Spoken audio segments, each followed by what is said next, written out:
हमारे पास एक क्वेश्चन दे रखा है, सरल कीजिए। ठीक है, इसमें क्वेश्चन को सॉल्व कैसे करना है, देखो आपको यहाँ पे दो नंबर दिखेगा, एक तो दिखेगा 155 और एक दिखेगा 55। ठीक है, यहाँ पे इसको सॉल्व कैसे करेंगे, सबसे पहले क्या करोगे, हम क्या करेंगे, पहले ना इसको लेट कर लेते हैं। मान लेते हैं कि ए की वैल्यू जो है वो 155 है। ठीक है, उसके बाद हम मान लेते हैं कि जो बी की वैल्यू है वो हमारी 55 है।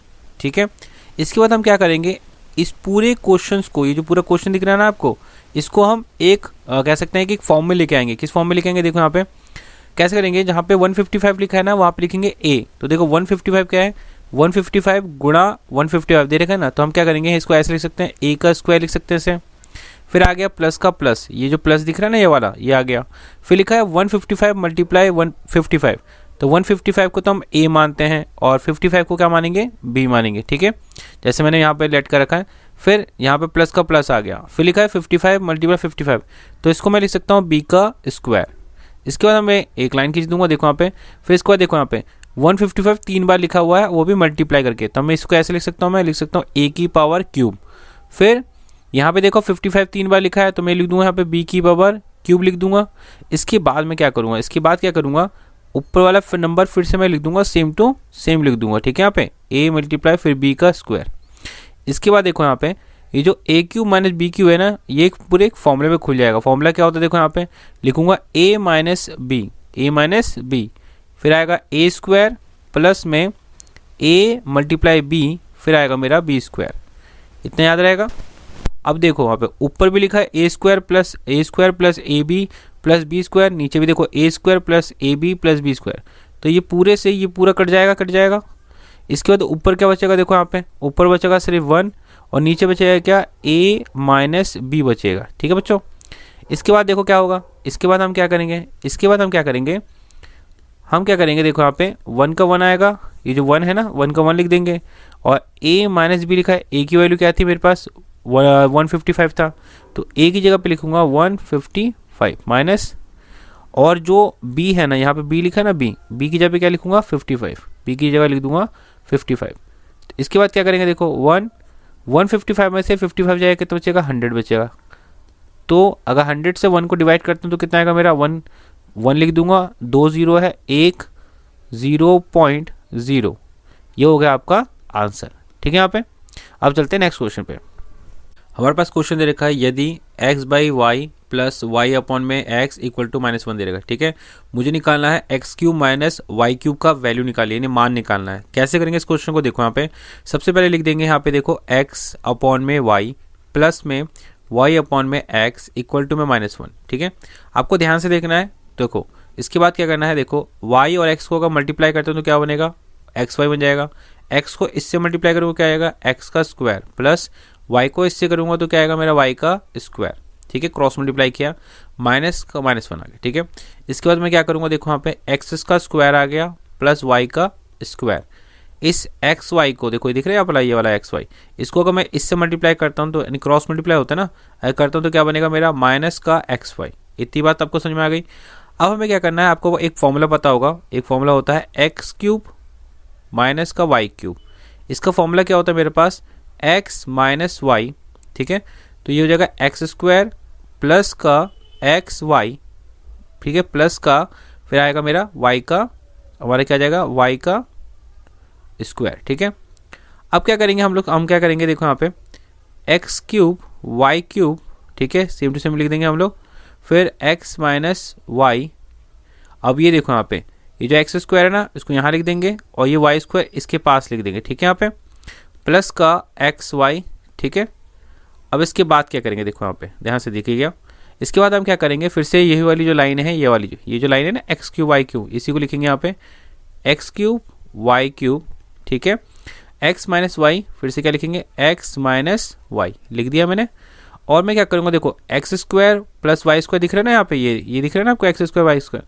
ये देखो यहाँ पे देखो, यहाँ लिखा है एक्स स्क्वायर वाई स्क्वायर किसके इक्वल है, इसके इक्वल है माइनस एक्स वाई के। तो मैं क्या करूँगा, यहाँ पे ये जो वैल्यू पुट कर दूँगा, क्या करूँगा वैल्यू, ये जो माइनस एक्स वाई है ना, किसकी जगह पे लिख दूँगा, x square plus y square की जगह पे लिख दूँगा। कैसे लिखूँगा, माइनस एक्स वाई। ठीक है, इसकी जगह पे मैंने माइनस एक्स वाई लिख दिया, फिर लिखूँगा ये प्लस एक्स वाई, क्या लिखूँगा प्लस एक्स वाई। ठीक है, इसके बाद क्या करूँगा, देखो यहाँ पे एक्स क्यूब वाई क्यूब लिख दिया मैंने, और ये लिख दिया मैंने x minus Y, X minus Y आ गया। देखो माइनस प्लस माइनस होता है, दोनों सेम है, तो आ गया 0 आ गया। अब क्या करूँगा, एक्स क्यूब वाई क्यूब, देखो अब इस पूरे को अगर 0 से मल्टीप्लाई करता हूँ तो कितना आएगा, 0 आएगा। ठीक है यहाँ पे, यानी x cube minus y cube की वैल्यू कितनी आ जाएगी मेरे पास, 0 हो जाएगी। ये हमारा क्या हो जाएगा, ये हो जाएगा हमारा आंसर। ये आप हमारे पास क्वेश्चन दे रखा है यदि बहुपद, ये देखो पूरा बहुपद, ये पूरा बहुपद दे रखा है। ठीक है, हमें बोल रखा है कि ये जो पूरा बहुपद है ना वो x माइनस 1 से विभाजित होता है। ठीक है यहाँ पे, और हमें a का मान ज्ञात करना है। देखो तो हमारे पास जो बहुपद दे रखा है पहले उसको लिख लो। यहाँ पे बहुपद क्या दे रखा है, px इक्वल टू में हम लिखेंगे 4x क्यूब माइनस का 16x स्क्वायर प्लस का ax प्लस 7। ठीक है यहाँ पे, और हमें क्या बोल रखा है कि x माइनस 1 दे रखा है यहाँ पे, इस x माइनस 1 से ये पूरा विभाजित होता है। तो हम क्या करेंगे, x माइनस 1 के इक्वल में हम 0 मान लेते हैं, तो x इक्वल टू ये 1 जो है इधर आएगा तो प्लस का 1 हो जाएगा। ठीक है, अब देखो उसने बोला है कि विभाजित होता है, इसका मतलब क्या है कि मेरा जो पूरा px है यानी पूरा बहुपद वो किसके बराबर है, 0 के बराबर है।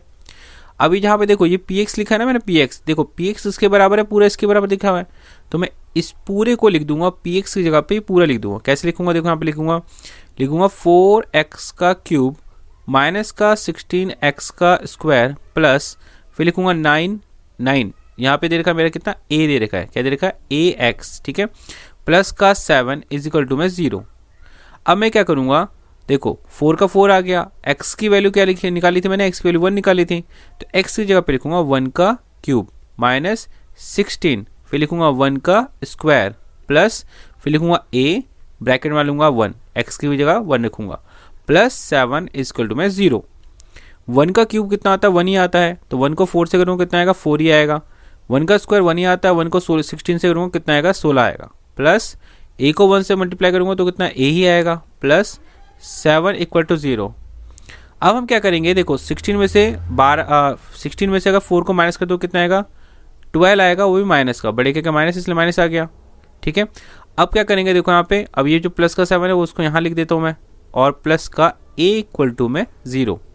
फिर क्या करूँगा, देखो यहाँ पे माइनस प्लस क्या होता है, माइनस होता है। ठीक है, तो बचेगा कितना, 5 बचेगा, बड़े के माइनस है इसलिए माइनस आ गया, प्लस का a इक्वल टू में 0। ठीक है, अब हम क्या करेंगे, a इक्वल टू में ये जो माइनस का 5 दिख रहा है, माइनस का 5 है, इसको इक्वल के उधर लेके जाएंगे तो ये हो जाएगा 5। ठीक है, तो हमारे पास जो आंसर आया वो कितना मेरे पास आया, वो आया हमारे a की वैल्यू कितनी, 5 आई। ये हो गया हमारा आंसर। अब चलते हैं नेक्स्ट क्वेश्चन पे। हमारे पास क्वेश्चन दे रखा है गुणनखंड करना है यानी फैक्टराइज करना है। फैक्टराइज कैसे करेंगे, देखो यहाँ पे हमारे पास क्वेश्चन दे रखा है, इसके ऊपर भी क्यूब है, इसके ऊपर भी क्यूब है और इसके ऊपर भी क्यूब है। ठीक है, तो इस प्रकार का जो क्वेश्चन होता है उसको सॉल्व कैसे करते हैं, देखो हमारे पास ना एक तरीका होता है। तरीका क्या होता है, देखो यहाँ पे कि x plus y plus z is equal to 0। ठीक है, अगर यदि क्या होता है, यदि मतलब यहाँ पे दे रखा है कि यदि x plus y plus z जो है बराबर 0 होता है। ठीक है, तो क्या होगा, तो क्या होता है हमारा x क्यूब, ठीक है, y cube plus z cube. ठीक है, यहाँ पे हमारा z क्यूब किसके बराबर हो जाएगा, 3xyz के बराबर हो जाएगा। ठीक है, तो सबसे पहले हमें देखो याद रखना, हमें अगर मान लो हमें जिस तरह का जब क्वेश्चन आता है ना, ठीक है, जिसमें तीनों में क्यूब लगा हुआ है, तो हमको इस प्रकार से सॉल्व करना है। सॉल्व कैसे करना है, देखो यदि x plus y plus z बराबर अगर 0 होता है ना, तब हमारा x cube plus y cube plus z cube जो होता है बराबर किसके होता है, 3xyz के। ये आपको बातें पता होनी चाहिए। ठीक है, तो सबसे पहले हम चेक करेंगे। चेक क्या करेंगे, देखो हम मान लेते हैं ये पूरी x की वैल्यू है, किसकी वैल्यू, ये पूरी x की वैल्यू, ये पूरे y की वैल्यू मान लेते हैं और ये पूरा वाला z की वैल्यू मान लेते हैं। ठीक है, यहाँ पे तो देखो x लिखा है, x की जगह पे क्या पुट कर दूंगा मैं, x की जगह पुट करूंगा 2a minus B plus minus C. ठीक है, तो क्या लिखूंगा 2a माइनस बी माइनस सी लिख दिया मैंने। फिर लिख दूंगा क्या, फिर प्लस का प्लस आ गया यहाँ प्लस, फिर y की वैल्यू क्या है मेरे पास 2b, क्या लिखा है 2b माइनस का c, फिर आएगा a आ गया, फिर लिखूंगा प्लस का प्लस, फिर ये z आ गया, z की वैल्यू क्या है मेरे पास 2c, यहाँ पे देखो तो लिखूंगा 2c minus a minus B लिख दिया यहाँ पे।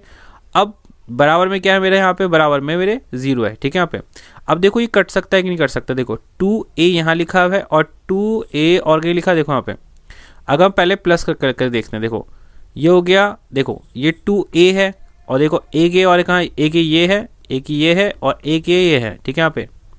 तो देखो यहाँ पे अगर मैं प्लस कर देता हूँ, देखो 2a हो गया, ये a ये और ये वाला ये, देखो इन दोनों के आगे माइनस माइनस तो क्या हो जाएगा, माइनस का 2a हो जाएगा। फिर ये माइनस का b है, ठीक है, और एक माइनस का b ये रहा, तो कितना हो जाएगा, माइनस का 2b और एक ये रहा प्लस का 2b, पास पास रख दिया। फिर ये माइनस का c, ये माइनस का c, तो ये हो जाएगा माइनस का 2c, और हमारे पास यहाँ पे क्या दे रखा है, 2c भी दे रखा है, प्लस का 2c इज इक्वल टू में 0। अब देखो कट जाता है, देखो 2a के आगे क्या है, प्लस है, इसके आगे माइनस है, तो ये से ये कट जाएगा, इससे ये कट जाएगा, ठीक है, प्लस माइनस है, इससे ये कट जाएगा, तो दोनों साइड बराबर 0 आ गया कि नहीं आ गया। जब दोनों साइड बराबर 0 आ गया, इसका मतलब हमारा ये वाली बात प्रूव हो जाएगी। क्या होगी कि हम क्या कर सकते हैं, अब x cube plus y cube plus z cube की वैल्यू क्या कर रख सकते हैं, ये इसके बराबर में ये लिख सकते हैं, ठीक है। कैसे करेंगे देखो यहाँ पे, तो यहाँ पे देखो एक्स क्यूब लिखा है ना, तो एक्स क्यूब की वैल्यू क्या है, यहाँ पे देखो ये वाले वैल्यू पुट करेंगे, कैसे लिखेंगे, 2a माइनस का b, ठीक है, माइनस का c का क्यूब, x की जगह पे लिखा, फिर प्लस में आएगा प्लस, ठीक है यहाँ पे, फिर लिखूंगा y की जगह 2b minus c minus a का क्यूब लिखूंगा, ठीक है, और c की वैल्यू क्या लिखूंगा, फिर 2c minus a minus b का क्यूब, ठीक है यहाँ पे। अब मतलब ये पूरा किसके बराबर है, इसके बराबर है, तो हम क्या करेंगे यहाँ पे क्या करेंगे, देखो यहाँ पे लिखेंगे 3 का 3 लिख दूंगा, फिर x की जगह पे क्या पुट करूंगा, देखो x की जगह पे ये पूरी वैल्यू पुट करूंगा। कैसे करूंगा कि 2a minus b minus c, ठीक है, और y की जगह पे क्या पुट करूंगा, ये पूरी वैल्यू पुट करूंगा। कैसे, 2b माइनस का c माइनस a रख दिया, और z की जगह पे क्या पुट करूंगा, ये पूरी वैल्यू पुट करूंगा, ठीक है, 2c minus a minus b, ठीक है। यहाँ पे ये आपका क्या हो गया, सॉल्यूशन हो गया, मतलब ये आ गया आपका आंसर। हमारे पास क्वेश्चन दे रखा है सरल करना है, ठीक है, यहाँ पे दे रखा है ना, जैसे a square minus b square का होल क्यूब है, इसके ऊपर भी क्यूब है, इसके ऊपर भी क्यूब है। तो देखो होता क्या है इसमें, एक होता है यदि, क्या लिखता हूँ, यदि यानी इफ़, क्या होता है मेरा x plus y plus z बराबर 0 हो, क्या हो, 0 हो, तो क्या होता है, तब क्या होगा, तब क्या होगा कि जो x का क्यूब प्लस y का क्यूब, ठीक है, प्लस z का क्यूब, वो किसके बराबर हो जाएगा, 3xyz के। बस इसी फॉर्मूले का यूज़ करके आपको क्या करना है, पूरा इस क्वेश्चन को सॉल्व करना है, और इन्हीं का हम प्रयोग कहाँ करेंगे, ऊपर की साइड भी करेंगे और नीचे की साइड भी करेंगे, ठीक है। यहाँ पे अब जो करते कैसे हैं, देखो यहाँ पे, जैसे अगर तुम देखोगे यहाँ पे, देखो अंदर की साइड में जो ये दिख रहा है, यहाँ पे इस पूरे को मैं a मान लेता हूँ, अंदर वाले को, मतलब इसे मान लेता हूँ x, इसे मान लेता हूँ मैं y, अंदर वाले को इसे मान लेता हूँ z, ठीक है। अब देखो सबसे पहले मुझे चेक करना है कि x plus y plus z जो बराबर 0 है या नहीं। तो मैंने x तो अंदर वाले को मान लिया, तो चलो करते हैं सॉल्व। तो मैंने x किसको माना, a square minus b square को, तो चलो देखो क्या 0 आता है कि नहीं आता, पर हमें ये चेक करना पहले। फिर हम क्या करेंगे, प्लस का प्लस लिख देंगे, y की वैल्यू क्या है, B square minus C square, तो लिखो B square minus C square. फिर क्या करेंगे हम लोग, देखो प्लस का प्लस आ गया, फिर z की वैल्यू क्या है, सी स्क्वायर माइनस ए स्क्वायर, तो लिखेंगे सी स्क्वायर माइनस ए स्क्वायर, ठीक है। देखो इसके ए स्क्वायर के आगे प्लस है, इसके आगे माइनस है, इससे ये कट जाएगा पूरा। फिर बी स्क्वायर से ये बी स्क्वायर कट जाएगा, क्योंकि इसके आगे प्लस, इसके आगे माइनस है, इसके आगे माइनस है, इसके आगे प्लस है सी स्क्वायर के, तो क्या आ जाता है, ये इक्वल टू 0 आ जाएगा, ठीक है। अब जब ये इक्वल टू 0 आ गया ना, इसका मतलब क्या है कि जो x cube plus y cube plus z cube जो किसकी इक्वल है, इसके इक्वल है पूरा। तो हम क्या करेंगे, देखो ध्यान से देखिएगा, ठीक है। हम क्या करेंगे, देखो x cube plus y cube है ना, ये देखो ये वाले क्वेश्चन में भी देखो क्यूब लगाया, ऊपर क्यूब लगाया ना, तो हम इसमें यही वाला फॉर्मूला लेंगे। तो ये देखो किसके बराबर है, ये बराबर है 3xyz के, ठीक है यहाँ पे। तो हम क्या करेंगे, देखो सबसे पहले लिखेंगे ऊपर 3x की जगह पे क्या लिखेंगे, वही अंदर वाली वैल्यू क्या लिखेंगे, ए स्क्वायर माइनस का बी स्क्वायर, ठीक है। y की जगह पे क्या लिखूंगा मैं, y की जगह लिखूंगा बी स्क्वायर माइनस का सी स्क्वायर, ठीक है। और z की जगह पे क्या लिखूंगा, लिखूंगा सी स्क्वायर माइनस का ए स्क्वायर, ठीक है। अब अपॉन का साइन डालूंगा, ठीक है, बाय का साइन डाल दूंगा। अब इसके बाद देखो यहाँ पे इसमें भी क्यूब वाला है, क्यूब वाला है, क्यूब वाला है। अगर इस नीचे वाले को भी मैं अगर ऐसे सॉल्व करता हूँ ना, ठीक है, यहाँ पे तो भी 0 ही आएगा। तो मैं इसमें क्या करते हैं, इसमें भी ये 3xy वाला फॉर्मूला लगा लूँगा। तो क्या करूँगा, यहाँ पे भी 3 लिखूँगा और x की जगह पे क्या पुट करूँगा, देखो इसके अंदर क्या लिखा है, a माइनस बी लिखा है ना, तो ये मेरा x की वैल्यू, ये मेरी y की वैल्यू और ये मेरे अंदर वाला क्या है, ये मेरा होता है z का वैल्यू। ठीक है, तो कैसे लिखूंगा, यहाँ पे लिखूंगा a माइनस बी, और b की जगह पे क्या लिखूंगा, और y की जगह पे क्या लिखूंगा, b माइनस सी, और देखो यहाँ पे लिखा है ना z है ना, z की जगह पे क्या लिखूंगा, c माइनस a। ठीक है, यहाँ पे आपको बस एक दो बार प्रैक्टिस करना है, आपको एकदम अच्छी प्रकार से समझ में आ जाएगा। ठीक है, यहाँ पे अब देखो, अब यहाँ पे क्या लिखा है, यहाँ पे 3 से 3 कट जाएगा ऊपर नीचे। अब आपको फॉर्मूला तो पता होगा, a square minus b square का फॉर्मूला क्या होता है, आपको पता है। वो क्या होता है हमारा a प्लस बी, और एक बार आएगा a माइनस बी होता है। उसी प्रकार से देखो यहाँ पे B square minus C square है, तो मैं लिख सकता हूँ इसको ऐसे, b plus C B minus C. ठीक है, जगह नहीं यहाँ पे लिख देता हूँ, यहाँ पे देखो सी स्क्वायर माइनस ए स्क्वायर का लिखूंगा सी प्लस ए सी माइनस ए, हो गया। यहाँ पे लाइन खींच दूंगा। अब ये जो नीचे लिखा है ना, यहाँ पे क्या लिखा है, ये सेम लिख दूंगा, a minus B, B minus C, और c माइनस ए। देखो a माइनस बी से a माइनस बी कट जाएगा, b माइनस सी से b माइनस सी कट जाएगा, c माइनस सी से c माइनस सी कट जाएगा। बचा है क्या ऊपर, बचा हमारे पास में a प्लस बी, और बचेगा हमारे पास क्या बचेगा, b प्लस सी, और बचेगा हमारे पास c प्लस ए। ये आपका हो जाएगा आंसर। ये